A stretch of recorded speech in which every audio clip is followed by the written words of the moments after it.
Ayan, isang maganda at mapagpalang araw po sa ating lahat mga idol at mga kababayan. Patuloy po nating pag-uusapan ang patungkol po sa barangay at sangguniang kabataan eleksyon na nakatakda nga po sa November 2, 2026 ayon po sa Republic Act 12232. So ngayon po ang topic natin ay patungkol po dito po sa Local Government Code ng 1999 Section 39. Nakapaloob po dito yung mga kwalifikasyon sa mga kakandidato para po sa halalan mga barangay.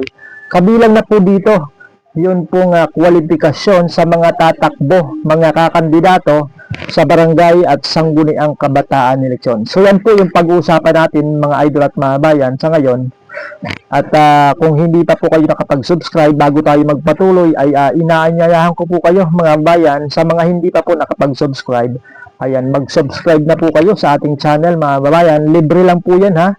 At paki-likes po ng ating video at paki-share din po sa inyong mga kakilala, sa inyong mga kabarkada, mga kamag-anak na kilala ninyong tatakbo o kakandidato sa darating po na barangay at sangguniang kabataan eleksyon.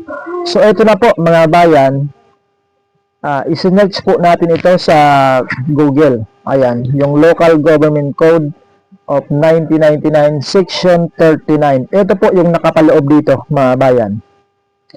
Ang Section 39 Republic Act number 7160 o Local Government Code of 1991 ay nagtatakda ng mga kwalifikasyon para sa mga halal na lokal na opisyal, elected local officials.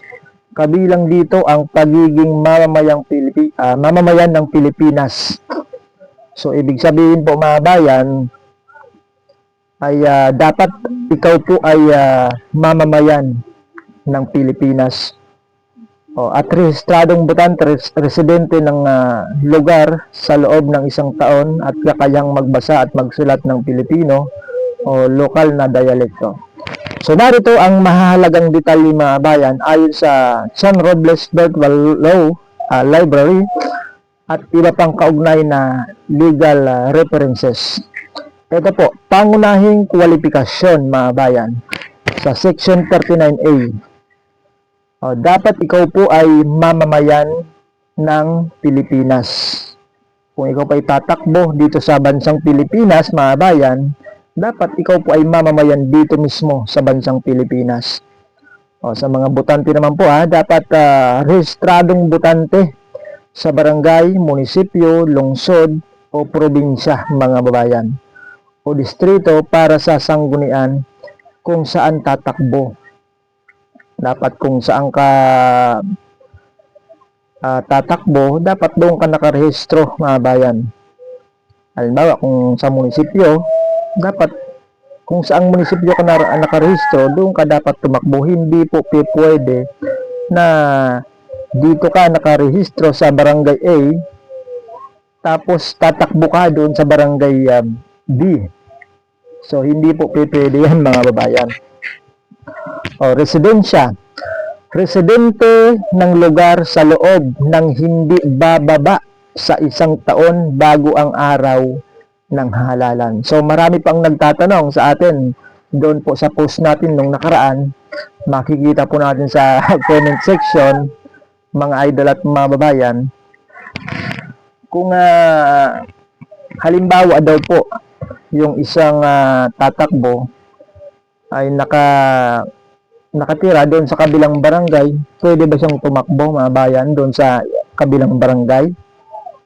So hindi po pwede kasi ang sabi dito, dapat ikaw ay residente ng lugar sa loob ng hindi bababa sa isang taon bago ang araw ng halalan.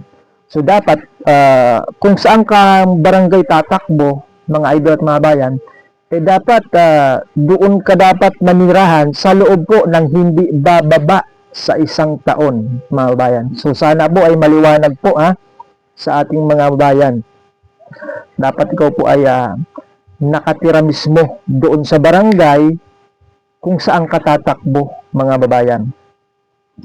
Sa edukasyon naman, dapat ikaw po ay nakakabasa, nakakasulat ng Pilipino o anumang lokal na wika o dialekto. So dapat po ang tatakbo, mga bayan, dapat marunong magbasa, dapat marunong magsulat ng Pilipino o anumang lokal na wika. Sana po ay pagaya ng nabasa natin sa comment section, sana daw po yung COMELEC po ay dapat bago po o during filing of COC, dapat pinapabasa muna ng COMELEC. Ayon po sa atin pong nabasa doon sa comment section, dapat po pinapabasa muna isa-isa ng COMELEC yung mga magpa-file ng kanilang Certificate of Candidacy, kung marunong magbasa at magsulat. So dapat daw kung hindi po marunong magbasa at hindi marunong magsulat, ayon po dun sa nabasa nating comment, dapat po hindi po i-accept ng COMELEC, sapagkat papaano daw sila makagagawa o makasusulat ng mga batas, mga ordinansa, kung sila mismo ay hindi marunong magbasa, kung yung kakandidato ay hindi marunong magsulat, mga babayan, at magbasa. Sa edad naman, kasi may mga nagtatanong din sa atin po sa comment section, doon po sa post natin nung nakaraan, papaano daw kung yung isang tatakbo kakandidato ay 90 years old na, 90 anyos na, pwede pa po ba siyang tumakbo bilang kagawad o kapitan sa atin pong barangay? Ito po yung sagot, mga idol at mga kababayan. Sa edad naman, edad at iba pang kwalifikasyon, ayon po sa Section 39B, para sa gobernador at vice governor, miyembro ng sangguniang panlalawigan, mayor, vice mayor ng lungsod or munisipyo, hindi dapat bababa sa 23 taong gulang sa araw ng halalan. So 23 anyos daw hindi bababa sa 23 anyos yung pwedeng tumakbo sa mayor, governor, vice governor, at hanggang vice mayor, mga idol at mga bayan. Ayon po ito sa Section 39B ng Local Government Code of 1999. Sa miyembro ng sanggunian naman, sangguniang panlungsod o bayan, dapat hindi bababa sa 18 taong gulang. Tandaan po ninyo yan, hindi po dapat bababa sa 18 years old yung mga pwedeng tumakbo sa sangguniang panlungsod o bayan. So dito na tayo, mga bayan, sa punong barangay or sa barangay captain at sa barangay kagawad. So ito po kasi kagaya ng sinabi ko kanina, may nagtanong, pwede ba yung kumandidato sa barangay o bilang barangay captain o barangay kagawad yung 90 years old na, 90 anyos na? Ito po ang sabi dito, punong barangay at kagawad, dapat hindi bababa sa 18 taong gulang. Hindi ka dapat kumandidato kung ikaw po ay minor age. Kung ang edad mo ay 17 pa lang, ay hindi ka pwede kumandidato sa barangay bilang barangay captain o barangay kagawad. Kasi ang sabi dito, hindi dapat bababa sa 18 taong gulang. Pero wala pong binanggit kung hanggang 80 years old lang, hanggang 60 years old lang. Basta ang binanggit po dito, mga bayan, ay hindi bababa sa 18 taong gulang yung mga pwedeng tumakbo bilang punong barangay o barangay captain o barangay kagawad. So meaning po, kahit ikaw po ay 90 years old, 100 years old siguro, pwede pa, kasi wala pong binanggit dito na age limit. Ang binanggit lang po dito, dapat hindi ka bababa sa 18 taong gulang. So sana po ay maliwanag po sa atin, mga idol at mga bayan, itong kwalifikasyon pagdating po sa edad. Sa ano naman po, sa sangguniang kabataan, dapat ang tatakbo sa sangguniang kabataan ay nasa edad alinsunod po sa sa SK, sa batas ng SK, kung hindi ako nagkakamali, dapat daw po ay 18 years old hanggang 24 years old, 18 hanggang 24 taong gulang yung mga pwedeng tumakbo doon po sa Sangguniang Kabataan eleksyon, mga babayan. So ang termino naman po ng barangay at SK ayon po sa Section 39, ang termino ng mga opisyal ng barangay at SK ay 3 taon, mga babayan. Pero po, yan po ay naamyendahan, mga babayan, noon pong Republic Act 12232, na ayon po doon sa Republic Act 12232, mga idol at mga babayan, ay ginawa pong 4-year 3 terms. Ibig sabihin po, 4 na taon manunungkulan kada termino, yung isang barangay officials, kagaya po ng kapitan at kagawad. 4 na po silang, o 4 na taon na po silang manunungkulan, hindi na 3 taon sa loob ng isang termino.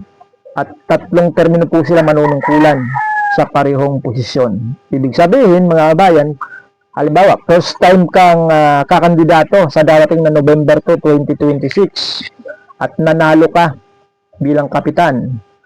So, 4 na taon kang manunungkulan bilang kapitan. So, yan po ay first term mo. So, sa susunod na taon, sa susunod na halalan, after 4 years, pwede ka ulit kumandidato bilang kapitan ulit. So, 4 na taon ulit yun bago mag-eleksyon.